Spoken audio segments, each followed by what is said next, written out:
welcome to yet another video. And in today's video I want to talk about what it takes to come to the US and how to apply. Most of you have been asking, when do I take these exams, what exams do I take, how do I come here, and what's the timeline like. So I want to share a timeline with you guys, and that's the same timeline I followed. So I'm doing computer science, masters in computer science at North Carolina State University, and to come here I gave the GRE, I wrote IELTS and had a good GPA of 9.18, and my GRE score was 316, and I'll tell you what went into the preparation and how everything just came up.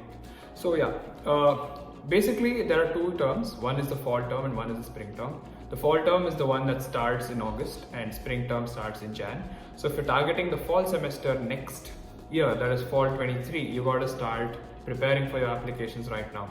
So the applications open up sometime in September, and they're open throughout September, October, November. December 15th is the first deadline, I guess. Most of the colleges have December 15th, and it goes on to January of next year and goes on to February. Some have in March, so it depends.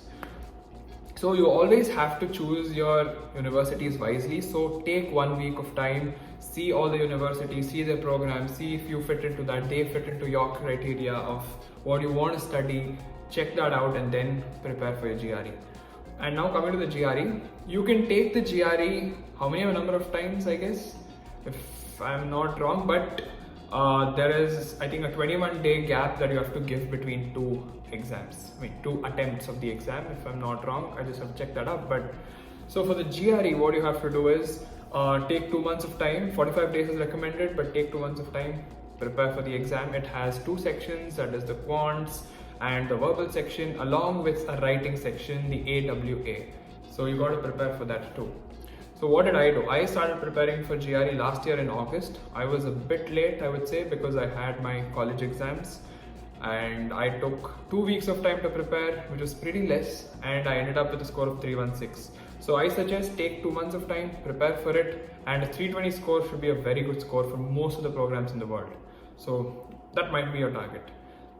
How late can you write the GRE till? So since your earliest deadline comes around December 15th, you can still write it till November, but I think you're cutting too close to the deadline. And the other component of studying abroad, the exam you have to take is an English proficiency test.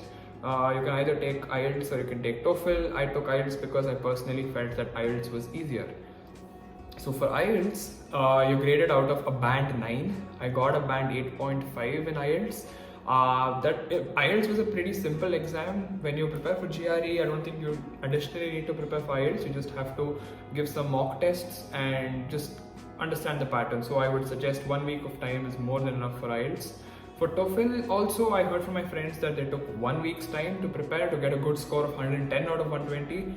So it's always preferred to have GRE first, write GRE first, and then you can write TOEFL.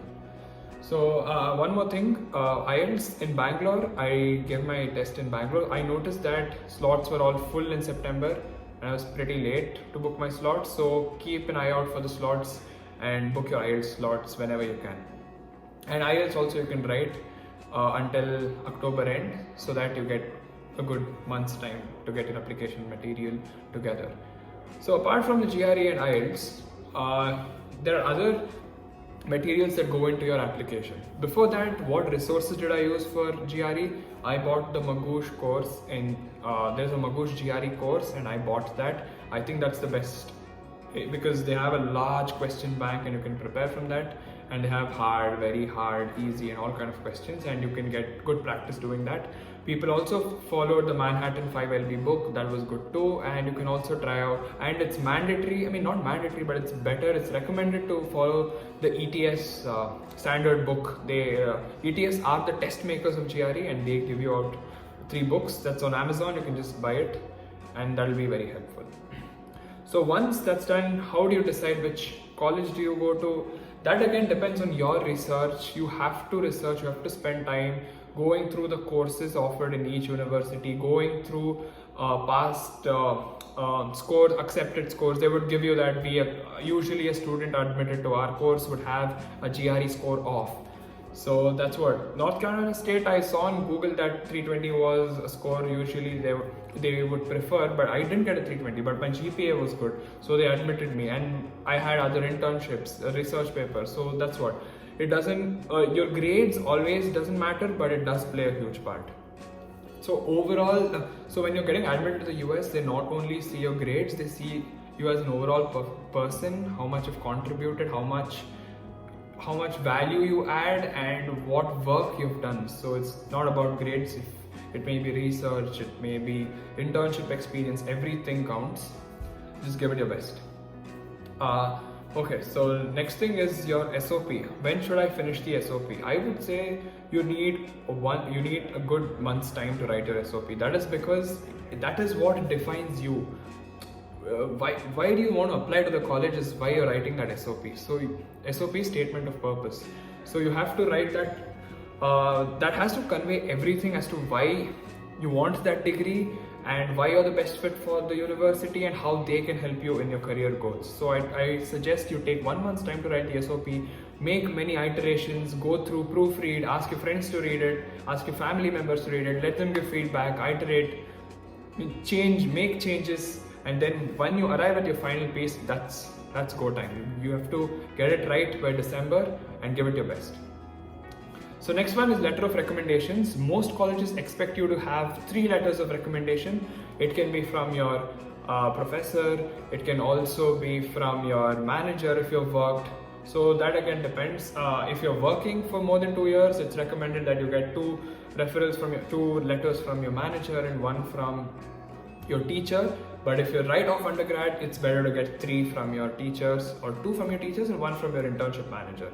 So that's about the LORs. How do I draft it? You have to approach the teacher has to write about you, and the teacher would be sent an email, an auto-triggered email, where they have to log in and upload your LOR. You can't do it, your teacher will do it. So that's what. So when did I contact my teacher? I finished my applications last year by November, and I had contacted my teachers by August, and I told them that in November I would be finishing my applications, and that's when my LORs will be triggered and you would get an email asking you to upload it. So please do upload it, and my teachers uploaded it on time. So yeah. What else? I think that's all for starters. Get your application materials right, get your SOP done, get your LORs done, get your GRE, prepare for the GRE, write it by October end is still fine. And don't get it to November because you're cutting too close to the deadline and then you start panicking. Don't do that. Keep November only to fill your applications, go through it again and again and again to recheck your information. You have to get it right. And then your letters of recommendation, ask your teachers, tell your qualification, tell what all projects you've done, how you've contributed to the class, tell how you stand out, and then they will write a beautiful recommendation letter for you and they would upload that. That's all. So reiterating on the timelines, for GRE, October end is fine, IELTS October end is still fine. For the applications, try to finish it by November so that you have 1 month to just recheck, and that's about it. If you have more questions, you can WhatsApp me, you can connect with me on LinkedIn, on Instagram, all details are down below. And there's a question that always arises, should I choose consultancies? I went through a consultancy because they have no tie-ups. Tie-ups as in some consultancies have tie-ups with universities and they push you to go only there. But I went to a consultancy called Stencil and they were amazing.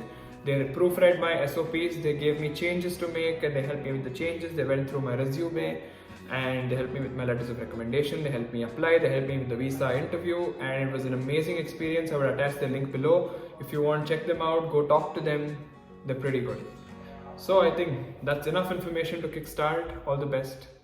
See you soon. That's all for now.